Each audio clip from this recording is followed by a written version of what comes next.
It was barely 9 a.m. at Miami International Airport, but the humidity already pressed against the windows like a heavy breath. Gate C-17 buzzed with movement. Impatient passengers clutching passports, gate agents calling names over the intercom, and the dull clatter of wheels rolling over polished tile floors. Danielle Carter stood near the end of the boarding line, her posture relaxed but observant.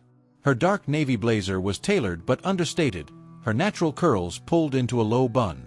She looked like a professional, someone used to first-class lounges and conference rooms with glass walls. But today, she wasn't here for meetings or photo ops. Today was personal. She held her boarding pass lightly in her left hand, the gold-trimmed FAA badge tucked discreetly inside her blazer pocket. Her right hand gripped her U.S. passport. She hadn't flown with American skies since the crash. Not since her husband, Michael Carter, a respected aerospace engineer, boarded Flight 2093 out of Chicago and never came home. Danielle swallowed the rising ache in her throat. "Not now. Next," barked a voice from the counter. Mark Reynolds leaned over the podium like he owned the sky itself.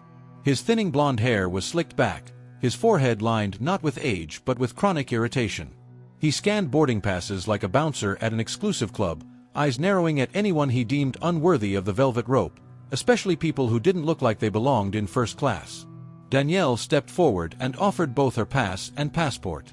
Mark took the documents with a sigh loud enough for the next 5 passengers to hear. "First class," he said, eyes darting from the pass to Danielle. "You sure you're in the right line?" Danielle gave him a calm smile. "Yes. 2A. Mark chuckled under his breath. "Of course." He flipped open the passport with exaggerated movements, scanning it as if looking for hidden secrets. "Danielle Carter," he said slowly. Danielle said nothing. He held the passport up to the light, then turned it over again, raising an eyebrow in mock scrutiny. "This looks off." Her brows furrowed. "Excuse me." Mark leaned closer. "You don't look like someone who travels in first class often. Or at all. Is that a joke?" He ignored her, then held the passport out, not to return it, but just to let it hang in the air, before pivoting and tossing it into the small metal bin behind the desk. The room shifted. Passengers around them blinked. A few tilted their heads, unsure if they'd seen what they just saw. Then Mark reached into his pocket, struck a match, and tossed it into the bin. Danielle's passport caught fire with a small, ugly hiss. "Problem solved," he muttered. Silence fell. The kind of silence that vibrated under the skin. A woman near the window gasped. "Oh my God!" Danielle didn't move. "Not yet." Mark crossed his arms, smirking. "Sorry, miss. Can't let anyone board with a fake document. Maybe try coach next time." "Fake." Danielle's voice was calm, but it carried weight. "That passport. Please. Either it's fake, or you stole it from someone who actually has clearance to fly up front." From behind him, a younger agent, Kevin, looked horrified but frozen. Susan, the more senior of the two, turned her eyes away, pretending to organize papers. Danielle took a slow step forward. "You realize," she said evenly, "that you've just committed a federal offense?" Mark snorted. "Oh, give me a break. You destroyed a legal U.S. passport in public view, with intent, and based solely on your assumptions about who I am. I don't have time for lectures." She reached inside her blazer and pulled out the gold badge, holding it up with 2 fingers. The Department of Transportation seal gleamed beneath the fluorescent lights. "My name is Danielle Carter. I am the Chief Inspector of the Federal Aviation Administration. And as of this moment, this flight is grounded." A ripple ran through the gate area. Phones rose into the air. A teenage boy whispered, "Holy shit," as he started recording. Mark's smirk vanished. Danielle's voice didn't rise. She didn't need to shout. "What you did was not only discriminatory, it was criminal. You will be investigated, and this airline will be held accountable." Mark blinked. "Wait, you're FAA? Still think I don't belong in first class?" Kevin stepped back from the desk, eyes wide. Susan dropped the clipboard she was holding. Mark's face drained of color. I didn't mean to." "Yes, you did," Danielle said, sharper now. You meant every second of it. A woman nearby, older, with thick glasses and a cane, stood from her seat. That was disgusting, she said. I saw everything. Someone filmed this. Ashley Rodriguez, a young woman with a duffel bag slung over her shoulder, raised her phone high. Already got it. And I'm sending it straight to the FAA website. Passengers began to murmur, then to applaud. Danielle turned, meeting their eyes one by one. This wasn't about being applauded. It was about being seen, fully, truthfully, without apology. Mark stumbled over his words. I didn't know who you were. That's the problem, Danielle replied. Security arrived minutes later. Mark was escorted away, mumbling something about misunderstandings and procedures. Susan followed, her hands shaking. Danielle remained by the gate, calm, steady, breathing through the fury still clawing at her chest. She didn't flinch. Not even when someone behind her whispered, "They're lucky she didn't shut the whole damn airport down." She could have. She still might. But not yet. Today wasn't just about what happened at Gate C-17. It was about what had happened 3 years ago in the wreckage of Flight 2093, when her world was set on fire, and no one was held responsible. Not yet. Danielle sat alone in the sterile conference room on the 3rd floor of the terminal. The airline security had escorted her there after the incident, claiming they needed a quiet space to sort things out. The air conditioning was too strong, the chairs too stiff, and the window overlooked the runway, where planes taxied like mechanical beasts with no memory. She didn't touch the bottled water on the table. Her fingers drummed softly against the badge resting on the table's edge. They didn't even apologize. 20 minutes had passed since Mark Reynolds was removed from Gate C-17. No airline supervisor had come to speak to her. No official statement. No apology. Just awkward silence and an undercurrent of institutional fear. A light knock broke the air. Ms. Carter. Danielle didn't answer immediately. The door opened anyway. A woman in her late 40s entered, crisp navy pantsuit, American Skies pin on her lapel, and a tone polished by years of PR training. I'm Karen Whitmore, Director of Customer Experience for American Skies. She gave a bright, rehearsed smile and extended a hand. Thank you for your patience. Danielle didn't take the hand. Karen dropped it, unshaken. I want to begin by saying we take this matter very seriously. Mr. Reynolds' behavior was completely unacceptable. We're conducting an internal review. No, Danielle cut her off. You're not. I am. Karen hesitated, blinked. Of course. I just meant. You meant to get ahead of the narrative before it hits the press, Danielle said. Let's skip the performance. Tell me how long you've known about Mark Reynolds' complaints. Karen sat down slowly. Complaints? You heard me. I'm not aware of any formal. Danielle leaned forward. A man doesn't burn a passenger's passport in public unless he's been protected for a very long time. Karen's mask slipped for a second. Then it returned. With all due respect, Inspector Carter, I can't comment on personnel matters. I'm not asking you to comment. I'm asking how many complaints were buried under the phrase, handled internally. Silence stretched between them. Danielle's voice softened, but her eyes hardened.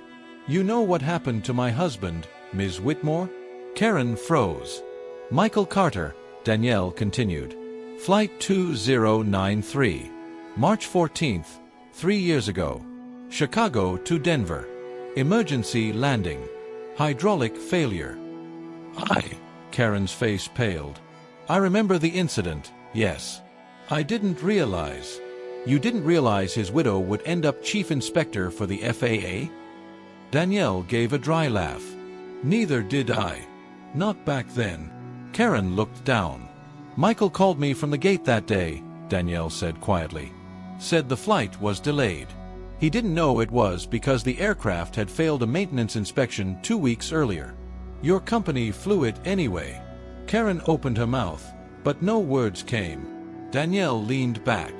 The pilot tried everything, but the damage was done before he even took off. A beat of silence. We buried a closed casket, Danielle said.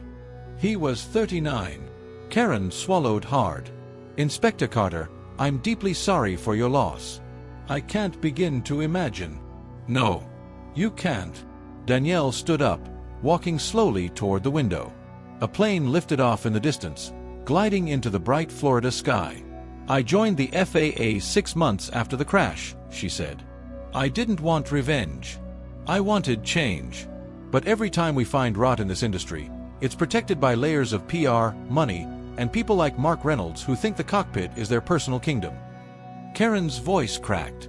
You think this is systemic? I don't think. I know. Danielle turned to face her. And I'm not just here as a victim. I'm here because your company hasn't learned. You've silenced whistleblowers, ignored safety protocols, and promoted men like Reynolds because they follow orders, not ethics. Karen looked down again. Just then, another knock came at the door. This time it was Kevin, the younger gate agent. His face was pale, his hands trembling slightly. Ma'am, he said to Danielle, can I speak to you? Privately. Karen stood quickly. Kevin, this is an internal matter. No, Danielle said. Let him speak. Karen hesitated, then stepped aside. Kevin entered and gently closed the door behind him. He looked at Danielle, nerves fraying at the edges. I saw everything, he began. Back at the gate. She nodded. But that wasn't the first time, he continued. Mark, he's been doing this for years. Targeting passengers. Especially Black and Latino folks. People who look like they don't belong in business class. Some even missed flights. Some cried. No one ever said anything. Did you report it? I tried. Susan told me to let it go. Said complaining would make me a target too. HR never responded. Danielle studied him. Why now? Kevin's throat bobbed. Because I saw you stand there. Proud. You didn't yell, you didn't flinch. And when you showed him that badge, I realized he didn't win this time. Danielle's expression softened slightly. Will you give a statement? She asked. Kevin looked nervous. I could lose my job. You could change things, she said. For others. He hesitated, then nodded. Yeah, I'll do it. She reached into her bag and handed him a card. Email me tonight. I'll schedule a formal interview under FAA protection. Kevin took the card with shaking hands. Thank you. As he opened the door to leave, Ashley Rodriguez stood just outside, still holding her phone. Ma'am, she said, I'm sorry to bother you, but I wanted to say thank you. Danielle looked surprised. For what? Ashley stepped inside. For not letting him win. People like me, we don't have badges. We just take the abuse and hope no one notices. Danielle studied her face. You traveling alone? She asked. Ashley hesitated, then nodded. Yeah. Trying to get away from something. Danielle didn't press. Be safe, she said. Ashley's voice lowered. You too. They left, and Danielle was alone again. But something had shifted. Outside, another American Skies plane lifted into the air, its wings glinting in the sun. Danielle didn't look away this time. Her phone buzzed. A message from a colleague at FAA headquarters. We've been reviewing Mark Reynolds' personnel file. There are sealed documents. Someone high up's been protecting him. Danielle stared at the screen. The rot was deeper than she thought. And she had just scratched the surface. The documents weren't supposed to exist. Danielle stared at the email attachment glowing on her FAA-issued laptop, sitting on the desk of a quiet hotel room just outside the airport. It was nearly 2 a.m. She hadn't slept, hadn't eaten. She couldn't. Her breath had been shallow since she clicked open. The file had come from a colleague in D.C., someone who owed her a favor. Confidential, internal FAA report.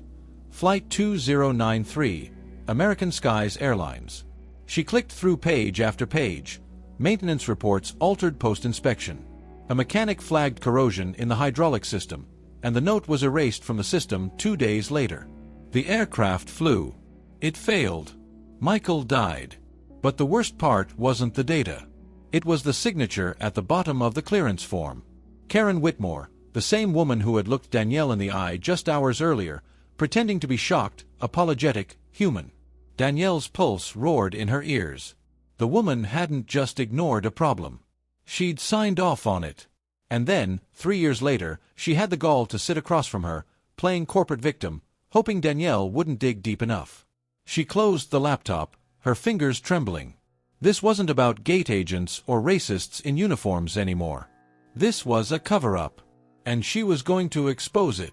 By morning, Danielle was standing outside American Sky's regional headquarters, a sleek building with mirrored glass and the company's logo proudly displayed above the entrance. She wore no badge, no uniform, just black slacks, a gray blouse, and the quiet wrath of a woman who'd waited 1,092 days for this moment.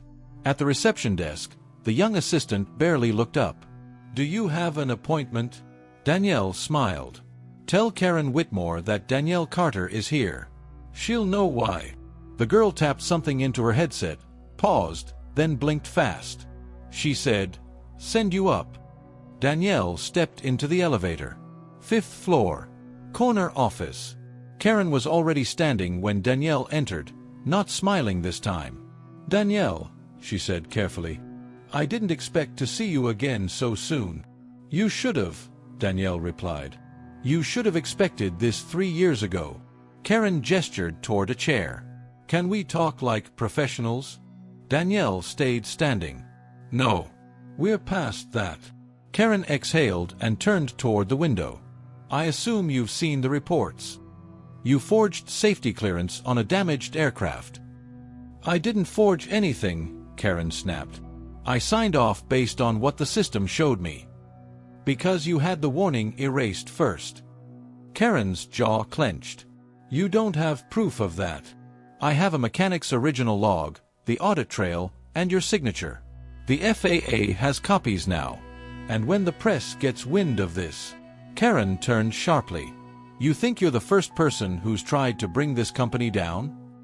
"No," Danielle said. "But I'll be the last one you underestimate." Karen's lips tightened. "You don't understand how this works. You think the airline industry runs on idealism and punishment? It doesn't. It runs on money, relationships, and the illusion of safety. Everyone knows there's risk. The trick is managing the fallout." Michael wasn't fallout. A flash of guilt, or perhaps calculation, crossed Karen's face. Danielle stepped closer. "You sat in that room with me yesterday, knowing exactly who I was, what this company cost me. And you still lied." Karen didn't flinch. "Because it's not personal. It's business." Danielle's voice cracked. "It was my husband." And for the first time, Karen blinked. Something crumbled behind her eyes. "You want to destroy this airline?" she asked, suddenly quieter. "I want the truth. And consequences." "Then congratulations," Karen said, stepping toward her desk. She reached into a drawer and tossed a thick envelope onto the table. "Consider this the first domino." Danielle opened it. Inside were printed emails, handwritten notes, and a list of names, supervisors, mechanics, legal staff, all connected to Flight 2093. Karen crossed her arms. "You weren't the only one they lied to. I signed off on the plane, yes. But under pressure. I was told it passed inspection. I was told questioning it would hurt my chances of promotion." Danielle's eyes narrowed. "So you sold safety for a raise." "I regret it every day." "You covered it up." Karen shook her head. "I covered myself. And now I'm tired. I'm not going down for a company that treats me like I'm disposable. If you want to take them down, you'll need more than your badge. You'll need names, testimonies, patterns. That's what's in that envelope." Danielle stared at her for a long moment. "Why now?" Karen looked out the window again. "Because when I saw you at that gate, standing there with all those people watching, I saw a woman with nothing left to lose. And it scared me." By late afternoon, Danielle was back at FAA Field Headquarters in downtown Miami. The press was already circling. The videos of the gate incident had gone viral. #PassportBurn trended across social media. Civil rights groups issued statements.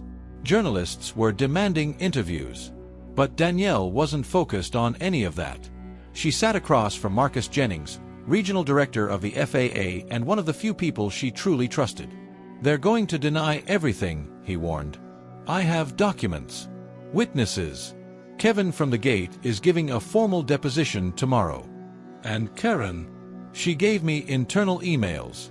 She's ready to talk, if she gets limited immunity." Marcus raised an eyebrow. "That's a big ask. She's not the target. The people above her are. The ones who erased reports, silenced mechanics, and buried crash data to protect their fleet numbers." He looked at her for a long time. "This could cost you. Politics will come after you hard." Danielle's jaw set. "They already did. They just didn't know who I was." That night, she sat in her hotel room again, staring at a framed photo of Michael she kept in her wallet, taken 2 weeks before the crash. He was laughing, holding a model plane in his hands, standing under the sun. Danielle spoke softly to the silence. "I'm going to finish what you started." A week later, the FAA launched a full-scale investigation into American Skies Airlines. Karen Whitmore's testimony exposed systemic negligence, suppressed reports, and a culture of racial profiling that went ignored by upper management. Mark Reynolds was officially fired, and soon after, the Department of Justice opened an inquiry.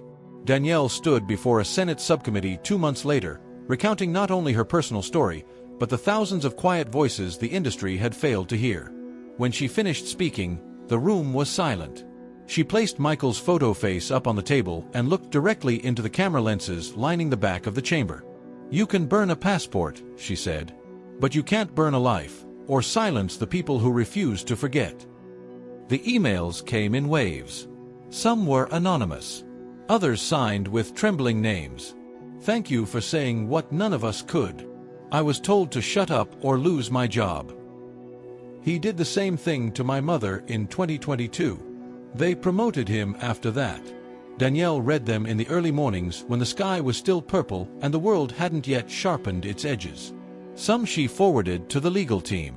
Others she kept, reminders that her rage had never been hers alone. By now, the scandal had spread far beyond Gate C-17. CNN ran a week-long feature titled "Systemic Discrimination in the Skies."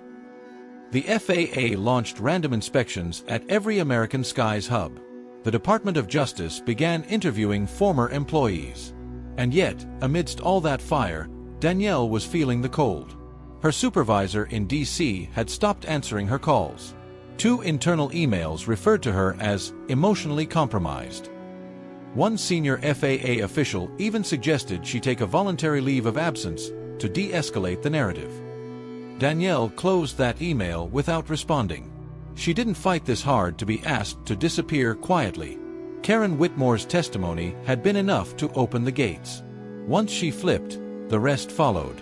American Sky's legal team tried to discredit her, called her disgruntled, opportunistic, even mentally unstable. But the documents she provided were irrefutable. Flight maintenance logs, erased inspections, emails from upper management using phrases like optics management and minimal exposure. None of them had mentioned Michael Carter by name. But Danielle saw his death in every sentence. Kevin gave his formal deposition the following Tuesday. He wore a gray suit 2 sizes too big, hands visibly shaking as he recounted the years of silence. The things Mark Reynolds had said to passengers. The way HR had laughed off his complaints. Danielle sat in the back of the room. When he finished, he looked over his shoulder. She gave him a small nod. He nodded back, eyes wide with something close to gratitude, or maybe awe. Outside, reporters were waiting. Kevin declined to speak. Danielle didn't. "I'm not here to damage an airline," she told them. "I'm here to protect people. That's what the FAA is supposed to do. And it's what we'll keep doing, with or without their permission." Ashley Rodriguez emailed Danielle a week later. The message was short. "I made it to New York. Started over. I used to be scared all the time. Not anymore. You gave me something I didn't know I was allowed to have. Dignity. Thank you, Ashley." Danielle read the email 3 times before closing her laptop and letting herself cry. Not the hard, burning tears she'd grown used to. These were quieter. Heavier, like water carving stone. 2 weeks after the FAA hearings, Danielle was summoned to Washington. Not for punishment. Not yet. But the tone of the meeting was clear before she entered the room. The Deputy Secretary of Transportation, a man who had once praised her as the future of aviation safety, didn't shake her hand. "We're in a difficult position, Inspector Carter," he said, voice smooth and firm. "I imagine you are. You've created a public firestorm." "No," she said. "Mark Reynolds did. I just didn't let him get away with it." He leaned back, steepling his fingers. "What you did took courage. But it also set a precedent we're not sure we can support." Danielle blinked. A precedent? That inspectors should act independently. Publicly. Emotionally. Danielle exhaled through her nose. "You don't want inspectors. You want figureheads. We want stability." She stood. "You've had stability. It's built on buried black boxes and silenced mechanics." His face stayed neutral. "We're offering you a lateral reassignment. Less public-facing. Field oversight in Seattle. Consider it a cooling-off period." Danielle didn't answer right away. She took a long look out the office window. Planes took off, one after the other, like nothing had happened. She turned back. "No. I won't be reassigned. I'll be investigated if necessary. Fired, even. But I won't be buried quietly." The Deputy Secretary's jaw twitched. "You may regret this." Danielle gave a tight smile. "I already regret what I didn't do sooner." Back in Miami, Danielle found herself walking toward the old concourse, Gate C-17. It was quiet now. Clean. Sterile. Mark's desk had a new agent, young, polite, efficient. A small plaque had been mounted on the wall behind the counter. "All passengers deserve respect and dignity. Discrimination will not be tolerated. FAA and American Skies Airlines." Danielle stared at it for a long time. Then she looked down at the floor. There was a faint scorch mark near the trash bin. Burned, but not erased. That night, her phone rang. Not a call. A FaceTime. She hesitated before answering. It was Michael's mother, Gloria Carter. Danielle hadn't spoken to her in almost a year. Too much pain. Too much guilt. "Hi, sweetheart," Gloria said, her voice soft. "Hi," Danielle replied, surprised. "I saw you on the news. You looked like yourself again." Danielle swallowed. "I don't know what I am anymore." "You're doing what he would have done." Silence. "I miss him," Danielle said. "I know. But look at what you're doing. You're giving meaning to the thing that broke us." Danielle didn't respond. "You were always the strong one," Gloria said. "Even when you thought you weren't." Danielle wiped her eyes. "Come visit us sometime. You still have family." "I will," she whispered. And for the first time in years, she meant it. In her hotel, Danielle opened her laptop and began typing. Not a report. Not an email. A letter to Michael. "They tried to move me to Seattle today. I said no. They think I'm too emotional. Too unpredictable. You'd laugh at that. You always said I cry more at policy memos than movies. But I'm still here. Still standing. And finally, they're listening. I hope you're proud of me. I'll keep going. I promise. Love you always. D." She saved it.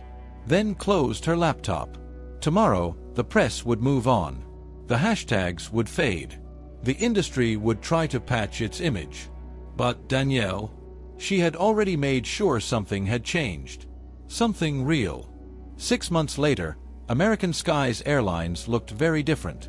3 top executives had resigned under pressure. The company quietly retired the aircraft fleet involved in the older maintenance scandals. A new training program was implemented, focusing on unconscious bias, crisis management, and ethical reporting. The press had moved on, mostly. But Danielle hadn't. She now held a newly created position, Special Advisor for Equity and Safety Enforcement at the FAA. It wasn't what she had asked for. It wasn't a promotion. But it gave her access, influence, and oversight, the very thing she had fought for since the day Michael died. She didn't take the office in D.C. Instead, she stayed in Miami, close to where it all began. Kevin still worked at the airport, but not at the gates. He had been promoted, now in charge of employee conduct training across the southern region. He texted Danielle occasionally, asking for advice on how to keep it real without getting fired. She always replied, "You keep it real by remembering who's watching, even when no one's watching."